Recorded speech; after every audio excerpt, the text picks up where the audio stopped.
Ыбырай Алтынсарин. Дүние қалай етсең табылады. Француз жұртының бір білімді адамы жазады. 1791 жылда өзім университет деген үлкен школда оқып жүрген жігіт күнімде әр жеті сайын Версаль қаласындағы шешеме жаяу барып қайтып тұрушы едім. Сонда әрдайым жолымда бір Антон деген клиентші отырып, қайыр сұрап алып жүруші еді. Бір күні тағы сол жолмен келе жатып, бір орта бойлы арықтау кісіге ұшырасып, жөніміз бір болған соң, бірге келе жатқанымызда әдетше манағы Антон алдымыздан шығып қайыр сұрады. Қасымдағы кісі тоқтап Антонның бетіне қарап тұрды да айтты: сен қарауға еп есті кісі секілді көрінесің, және жұмыс істеуге қуатың да бардай көрінеді. Сөйтіп тұрып, мұндай жаман іспен өзіңді кемшілікке салып жүрсің.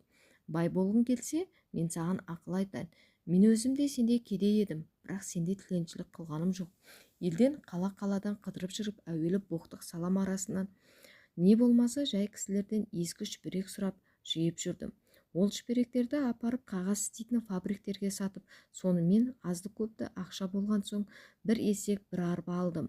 Мұнан соң әуелі аздап бара-бара көбірек әр үйден ескі құсқы тұтынуға жарамайтын шүберектерді сатып алып, арбамен жүріп сауда ете бастадым. Осындай іспен 7 жылда 10 000 франк ақша тауып, енді бір қағаз фабрикасына кірістім.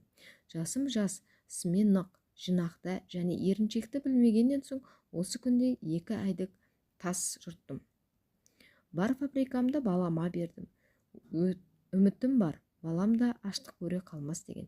Себебі баламды да жасынан бос жүруге, еріншектікте қиналмай мал табуға үйретпедім. Осы айтқанымша, машақаттанудан қашпасаң, сен де бай боласың, Антон, деді де жөне жүріп кетті.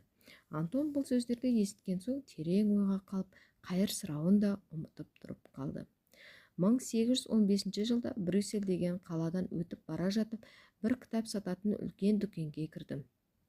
Дүкеннің ішінде бірнеше приказчиктерге олай-бұлай етіңіз деп бұйырып тұрған бір купестің кескіні көңіліме таныс реуішті көрінді.